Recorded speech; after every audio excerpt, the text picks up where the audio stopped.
Ընդամենը 3 տարի առաջ մենք վարում էինք Toyota-ս եւ Lexus, Hyundai, Volkswagen եւ Skoda, BMW եւ Mercedes։ Իսկ հիմա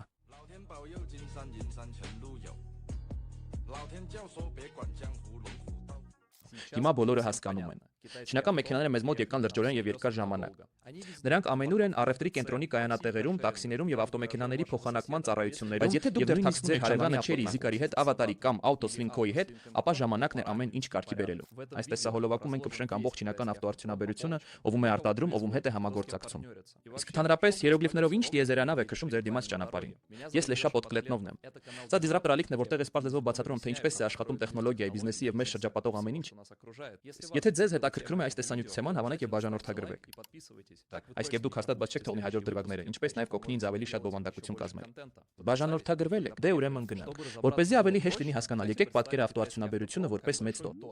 Դե այո, չինական տոտ։ Եկեք այն կտրենք շերտերի մեջ։ Առաջին շերտը մեծ քարյակն է։ Այստեղ մենք ունենք Pfaff, Dongfeng, Chang'an եւ Sai ընկերությունները։ Սրանք պետական հսկաներ են, որոնք հիմնադրվել են ընկեր Մաոյի օրոք եւ սերտորեն կապված են չինական պաշտպանական արդյունաբերության հետ։ Երկրորդ շերտը նույնպես խոշոր պետական ընկերություններն են, բայց մի փոքր։ Նրանք վերահսկվում են ոչ թե Պեկինի, այլ իրենց շրջանների կողմից։ Այստեղ մենք ունենք օրինակ Chery կամ GAT։ Երրորդ շերտը ամենաուժեղ մասնավոր ընկերություններն են։ Այստեղ մենք ունենք BGL եւ Great Wall։ Չորրորդ ավտոմոբիլային ստարտափներ։ Չինաստանում դրանք շատ են, բայց ամենաուժեղներն են Li Auto, Nion, XPeng-ը եւ Leap Motor-ը։ Վերջապես հինգերորդ շերտը խոշոր տեխնոլոգիական կորպորացիաներն են, որոնք նույնպես որոշել են նստել մեքենաներ։ Եվ ահա մենք ունենք Huawei եւ Xiaomi։ Եվ այս ամենի տակ հատուկ զրոյական շերտ է բաղադրիչ մատակարաններ։ Ամենահզորն ու ամենակարևորը կոչվում է անասպ։ Այն ավտոմոբիլների համաշխարհային առաջատարն է։ Ահա նրանք չինական ավտոարդյունաբերության առանցքային ընկերություն են։ Ոչ այնքան դժվար այնպես չէ, բայց ես վստահ եմ, որ դուք այստեղ չեք եկել չինական տորտի ձևավորման համար։ Ուզում ես հասկանալ, թե ինչով են դրանք տարբերվում, ով է ավելի սառը, ով ինչ հատկանիշներ ունի։ Իսկ ընդհանրապես ինչ վերցնենք։ Այսպիսով եկեք նայենք յուրաքանչյուր շերտին։ Սկսենք Pfaff-ից, Չինաստանի առաջին եւ ամենահին ավտոմոբիլային հսկայից։ Անունն ինքնին խոսում է First Automotive Works։ Pfaff-ի առաջին գործարանը բացվել է դեռևս 50-ականներին։ Իսկ դուք գիտեք թե ով է նրանց օգնել այդ ժամանակ։ ԽՍՍՄ Մաոն անձամբ չինացի ինժեներներին ուղարկեց միությունում պրակտիկայի եւ արդյունքները չուշացան։ Առաջին Pfaff-ը գործնականում խորհրդային ZIS 150 բեռնատարի կլոնն է։ Այո, հետո չինացիները պատճենեցին մեր մեքենան եւ ոչ հակառակը։ Դրանից հետո Pfaff-ը տասնամյակներ շարունակ լիցենզիայի տակ հավաքեց Volkswagen-ը եւ Audi Toyota-ն եւ մի 4 անում է դա։ Բայց դա այն չէ, ինչով այս ընկերությունը հայտնի դարձավ։ 60-ականներին F-Bua ներկայացրեց Hongqin կամ ավելի ճիշտ Hongqin, որը թարգմանվում է որպես կարմիր դրոշ։ Դա մեքենա է բացառապես կուսակցական վերնախավի համար։ Նա նման էր մեր Volga եւ Jai հիբրիդին, բայց չինական խարիզմայով։ Այժմ Hongqin Չինաստանի բարձրագույն ղեկավարության պաշտոնական մեքենան է։ Ընկեր գն նույնպես քշում է մեկը։ Իսկ Ռուսաստանում լուրջ տղերքը վարորդներով ու տաքսիստներով բիզնես սակագներով տեղափոխվում են Hongqin։ Պարզ մահկանացուների համար Pfaff նույնիսկ է ապրանքանիշ է։ Սկզբում լավագույն թյունինգները պատրաստում էին Mazda-ի հիման վրա, սակայն այժմ դրանք միջին բյուջեի ուժեղ սեդաններ եւ ամենագնացներ են։ Pfaff-ը նաեւ պատրաստում է ավտոբուսներ, բեռնատարներ եւ մի շարք տարբեր արդյունաբերական մեքենաներ, բայց մենք հիմա չենք խոսի այդ մասին։ Եվ գիտեք, ով հաստատ համաձայն չէ Pfaff-ի առաջնության հետ, հանդիպի մեծ քարյակի երկրորդ անդամին Chang'an-ին։ Նրանք պնդում են, որ իրենք ամենահինն են եւ տեխնիկապես իրավացի են։ Ընկերությունը հիմնադրվել է դեռևս 1860 առաջին 100 տարիներին նրանք բացառապես զենք էին պատրաստում։ Բայց նրանց առաջին մեքենան հայտնվեց միայն 60-ականներին եւ ավելի նման էր ամերիկյան բանակի ջիփին։ Այնուհետեւս դասականների լիցենզավորված Suzuki, Ford եւ Citroën։ 2000-ականներից ի վեր Chang'an սկսեց իր սեփականը պատրաստել։ Իսկ հիմա մի քանի տող ունեն։ Chang'an ունի նորաձև քրոսովերներ եւ վերելակներ, որոնք հավանաբար արդեն տեսել եք ձեր քաղաքում։ Chang'an Nivon չշփոթել Niva-ի հետ։ Սրանք պրեմիում հիբրիդային էլեկտրական մեքենաներ են։ Օրինակ, ահա վերափոխվող էլեկտրական պիկապ մեքենան։ Դեպալ Ավելի շատ պրեմիում էլեկտրական մեքենաների հետ միասին։ Դեպալները արդեն հայտարարվել են ռուսական շուկայի համար։ Իսկ տեխնոլոգիապես ամենաառաջին մարդկանց համար կա Avatar, որը նույնպես ստեղծվել է Huawei-ի հետ համատեղ։ Սա Zikr-ի մեր հիմնական մրցակիցներից է։ Դեպ Chang'an անունը հղում է հին Չինաստանի մայրաքաղաքին, որն այժմ կոչվում է Xi'an։ Chang'an այնտեղ մի երկու գործարան ունի։ Անցնենք առաջ։ Dongfeng կամ ավելի ճիշտ Dongfeng։ Թարգմանված է որպես արևելյան քամի, հիմնադրվել է 1969 թվականին Ուհանում։ Իդեպ 50 տարի հետո Ուհան քաղաքում այլ բան է ծնվելու, բայց եկեք չխոսենք այդ մասին։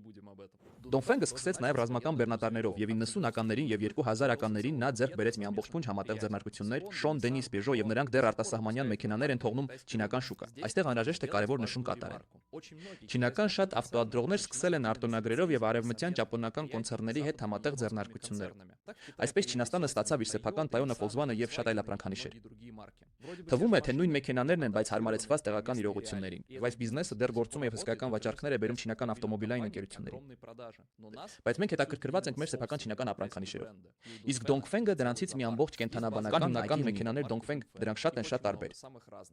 Ավելի պրեմիում Feng-Seng։ Արտահանման համար դրանք վաճառվում են Forcing անվամբ։ Եվ նույնիսկ Hummer-ին Hero-ն արտաճանապարհային դաշնության սիրահարների համար է։ Բայց ռուս վարորդները լավագոտ են այս ապրանքանիշին։ Այն գրված է Voya, բայց մենք սիրով նրանց անվանում ենք ռազմիկներ։ Voya-ն սերիական հիբրիդ է։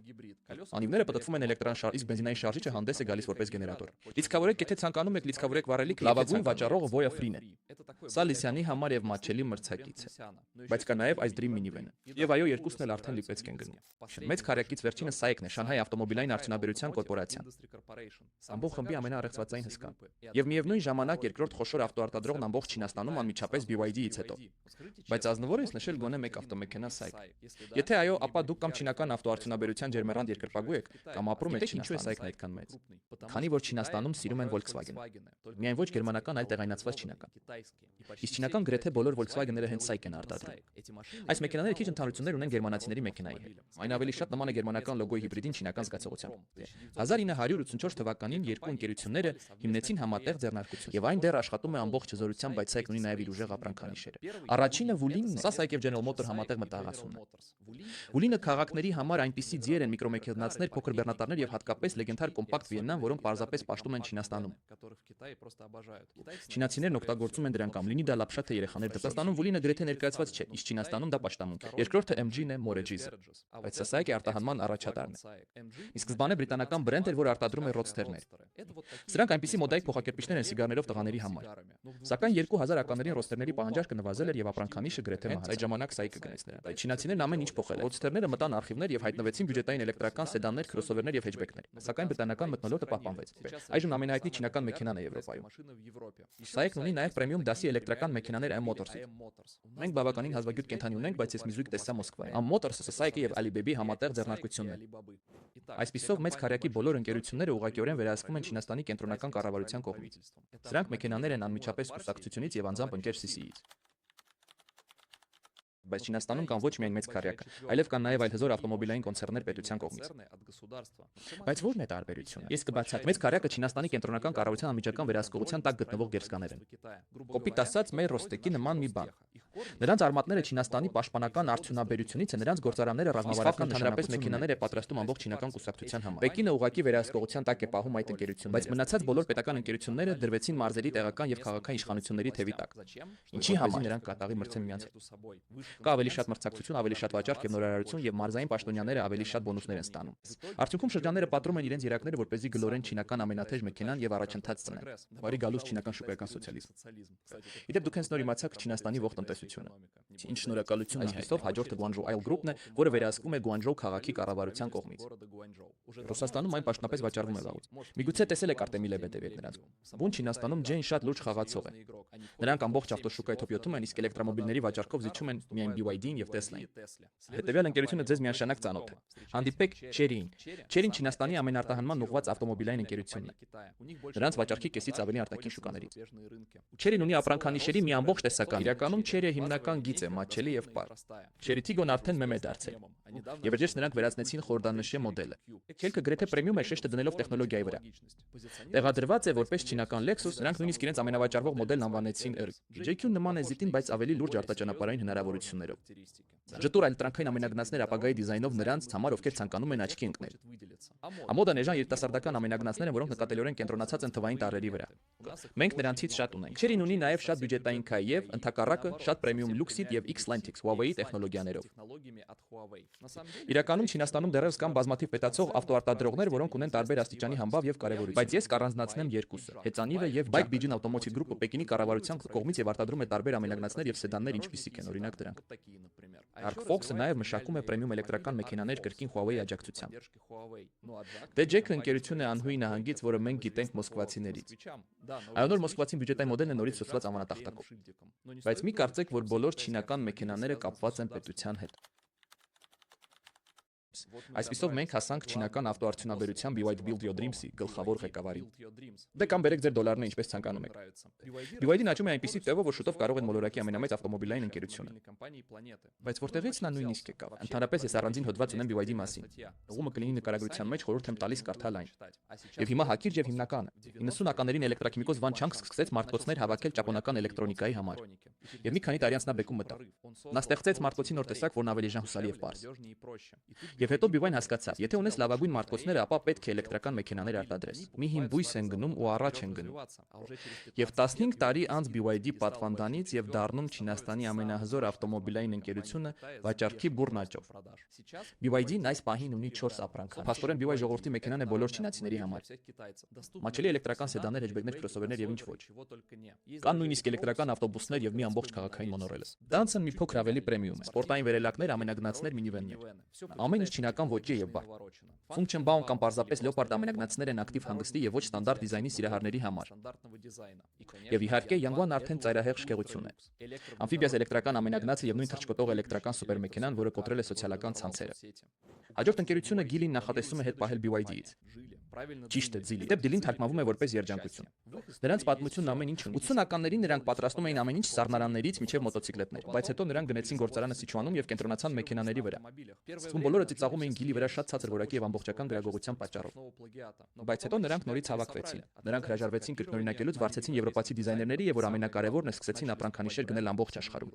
Ամենաամկահարույց գնումը կատարվել է 2010։ Մենք գնել ենք Volvo Cars Ford-ից։ Նրանք վերցրեցին շվեդական տեխնոլոգիաները եւ դրանց հիման վրա նոր հարթակներ ու բրենդներ պատրաստեցին։ Այժմ Geely մի ամբողջ հոլդինգ ունի։ Ահա հիմնական անունները։ Ուղիղ Geely։ Սրանք հիմնական մոդելներն են։ Մեր հանրաճանաչ արտադրանքներն են Coolray, Atlis, Tugelan եւ Manjaro։ Չինաստանում անունները տարբեր են, միան հանգստացեք։ Zikr Premium սպորտային էլեկտրական մեքենա է, որը ստեղծվել է Tesla-ի հետ մրցակցության համար։ Զիկրներ ունենք 1 տասնյակ, դրանք ամեն էլեկտրական լիցքավորիչի վրա են։ Lincoln Zikr-ի խորտ եղբայրն է միայն հիբրիդային եւ կենտրոնացած է ավելի մեծ ամենագնացների վրա։ Ռուսաստանում դեռ ավելի քիչ ուղներ կան, բայց դրանք աստիճանաբար գալիս են։ Galaxy-ն էլեկտրական մեքենաների եւ հիբրիդների նոր շարք է։ Այն մի փոքր ավելի էժան է, քան Zik եւ ստեղծվել է հատուկ BYD դեմ Չինաստանի ներքին շուկայի համար։ Geely-ն է պատկանում նաեւ Lotus ապրանքանիշը, բրիտանական խորհրդանշական ապրանքանիշը, որն այժմ արտադրում է շքեղ էլեկտրական սուպերքարեր։ Իդեպ արդեն հայտարարվել է, որ Zitzer-ի, Lincoln-ի եւ Lotus-ի որոշ մոդելներ պաշտոնապես կթողարկվեն Ռուսաստանում, սակայն այլ Nord Cross ապրանքանիշով։ Անցյալ տարի Geely-ին հաջողվեց վաճառել Dongfeng-ը մեծ քառյակից։ Այսպիսով սա իսկապես վտանգավոր եւ հավակնոտ մրցակիցի համար։ Վերջապես մեծ պատը։ Անունն ինքնին խոսում է չինական մեծ Փարիզ։ Ըստ երևույթին հենց այստեղ այս ընկերությունն այդքան սեր է տածում ամեն մեծ ու հզոր ամեն ինչի նկատմամբ։ Նրանք սկսեցին գործել 70-ականներին որպես տրակտորների վերանորոգման կոոպերատիվ։ Հետո ռազմական ջիպեր, հետո Toyota-ի կրկնօրինակներ, իսկ 2000-ականներին նրանք իրենց սեփական ամենագնացները գլորեցին։ Դուք ակնհայտորեն գիտեք, որ նրանց հիմնական զանգվածային ապրանքանիշը Haval-ն է։ Ասում ենք Havel, չինայացիները ասում են Khoval։ Սրանք ամեն օրվա համար մատչելի ամենագնացներ են, որոնք զբաղեցրել են մեր բոլոր ճանապարհները։ Նրանց համար, ովքեր բավարար չեն ցանկանում, սրանք մեծ դաժան մեքենաներ են արտաճանապարհային սիրահարների եւ լուրջ տղաների համար, ովքեր կարոտում են սև կրոզակների։ Բայց Wayne արտահանման ապրանքանիշ է պրեմիում հիբրիդ։ Ճաշացանկը ներառում է քրոսովերներ եւ մինիվեններ։ Մենք դեռ շատ չունենք, բայց կամաց հայտնվում են։ Իսկ հիմա ուշադրություն անսպասելի շրջադարձ։ Ըստ երևույթին, որպեսզի ոքի չմեղադրեն հսկայական ջիպերով տարված լինելու մեջ Great Wall-ը ստեղծեց Aura ապրանքանիշը։ Եվ սա իսկակ Hawaii Melota է։ Քաղաքային անիմե էլեկտրական մեքենաներ շատ կոնկրետ դիզայնով։ Դժոխք նրանք նույնիսկ անվանեցին հիմնական մոդելին Good-ը։ Այո, ես գիտեմ, որ դուք ուզում եք կատակել կատուկին մեքենայով, բայց ոչ, ես չեմ ուզում։ Նույնիսկ մի հարցրու։ Այսպիսով BYD-ը, Geely-ն եւ Great Wall-ը Չինաստանի 3 խոշորագույն մասնավոր ավտոմոբիլային ընկերություններն են, բայց ոչ բոլորը, քանի որ ամենահամարձակ եւ հավակնոտ տղաները մեզնից առաջ են։ Վերջին 5-10 տարիների ընթացքում Չինաստանում աճել է ավտոմոբիլային ստարտափների մի ամբողջ դաս։ Նրանք նաև մասնավոր են ինչպես BYD-ը կամ Geely-ը, բայց ոչ այնքան հսկա մասշտաբով։ Լավագույն 4-ն են՝ Lizian կամ Li Auto, Neo, Xpeng եւ Leapmotor։ Նրանք բոլորն էլ արտադրում են էլեկտրական մեքենաներ, բայց յուրաքանչյուրն ունի իր Li Auto նույն ինքը Lizian ընտանեկան եւ երկար ճանապարհորդությունների համար։ Lizian-ը հարմարավետության, գործնականության եւ արտաքից ազատության մասին է։ Բանաձևը պարզ է վերցրեք էլեկտրական շարժիչ, ավելացրեք հիբրիդ, որը կարող է եւ լիցքավորվել եւ լիցքավորվել։ Անիվները շարժվում են էլեկտրական շարժիչով, սակայն միջակայքը նույնն է, ինչ սովորական բենզինային մեքենային կամ նույնիսկ ավելի երեք։ Հարմար է ընտանեկան ճամփորդությունների, քաղաքից դուրս ուղևորությունների եւ հատկապես փոքր քաղաքների համար, որոնք ունեն այդքան լիցքավորման ենթակառուցված։ Մեր Լեսյանները նման են կեֆիրին 5-ում։ Դա այսինքն բավականին շատ։ Լեսյանը իդեալական լուծում էր նրանց համար, ովքեր ցանկանում էին նոր Mercedes կամ BMW, բայց տեսան թարմացված գնի պիտակ։ Քանի դեպ Լեսյանի մասին առանձին տեսանյութ ունեն։ Հղումը կլինի նկարագրության մեջ նայեք։ Նիվո։ Նիոյի փիլիսոփայությունը կարելի է նկարագրել գոյատևիր ամեն ինչ էլեկտրական մեքենայից արտահայտված։ Նիոն հեղում է անսովոր տեխնոլոգիական լուծումների եւ օգտագործողների փորձի վրա։ Հիմնական առանձնահատկությունը մարտկոցի արագ փոխարինման կայանն է։ Դու ներս ես մտնում, ռոբոտը 5 րոպեում փոխում է մարտկոցը, դու դուրս ես քշում լրիվ լիցքավորմամբ եւ առանց լիցքավորման։ Այսպիսով հեղինակ, սպասեք, ես կգնեմ Նիո, այն կունենա նոր մարտկոց, բայց հետո ես կգնամ եւ ինչ որ ռոբոտ այն ինձ հետ կփոխանակի հինի հետ։ Այո, բայց դրա համար էլ նա Ion մեքենաներ է վաճառում Battery as a Service մոդելի տակ։ Մեքենան վաճառվում է առանց մարտկոցի արժեքը հաշվի առնելու, իսկ դուք ուղղակի գրանցվում եք հոսանքի համար ամսական բաժանորդագրության համար։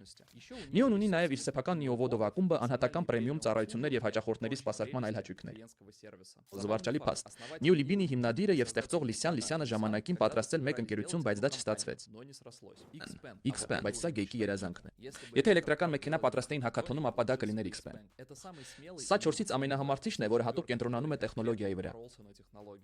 Նրանք ունեն ամենախելացի IE օգնականը, ամենաֆուտուրիստական ինտերիերը։ Ես քշեցի հաստատում եմ։ Մշակման փուլում են ամոդաչու համակարգերը եւ նույնիսկ թռչող մեքենաները։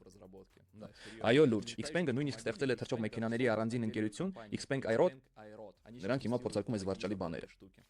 Բայց Leapmotor նրանց համար է, ովքեր ցանկանում են իրենց Tesla-ն, բայց առանց գերբեռնումների եւ գերավճարի։ Leapmotor-ը խելամիտ հավասարակշռություն է, նվազագույն ցուցադրություն եւ առավելագույն տեխնոլոգիա ողջամիտ փողի համար։ Հետաքրքիր է, որ Leapmotor-ը գրեթե բոլոր էլեկտրոնիկան, կարգավորիչներն ու չիպերն ինքնուրույն է պատրաստում եւ նրանք նաեւ ունեն իրենց ավտոմոբիլային ՊՕ-ն։ Սա հազվադեպ է շինական ավտոարդյունաբերության մեջ։ Սովորաբար ծրագրաշարը փոխանցվում է Huawei-ին, Baidu-ին կամ պարզապես մշակողին պարոն Liao-ին։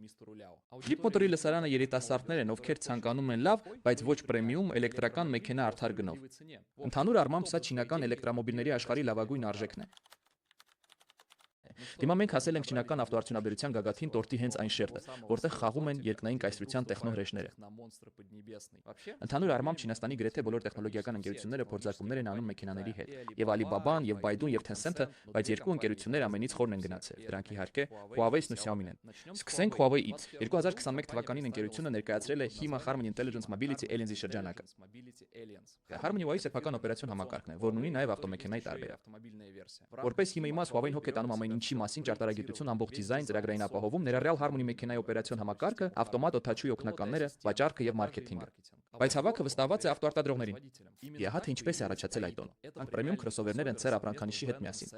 Դրանք ակտիվորեն վաճառվում են Ռուսաստանում։ Սա Լիսյանի գլխավոր մրցակիցներից է։ Maextra, շքեղ սեդան Jack-ից, Luxid-ից, պրեմիում դասի սեդան Cherry-ից կամ Stellata-ից, թարմ ապրանքանիշ, որը հավաքվել է հեքիաթներից։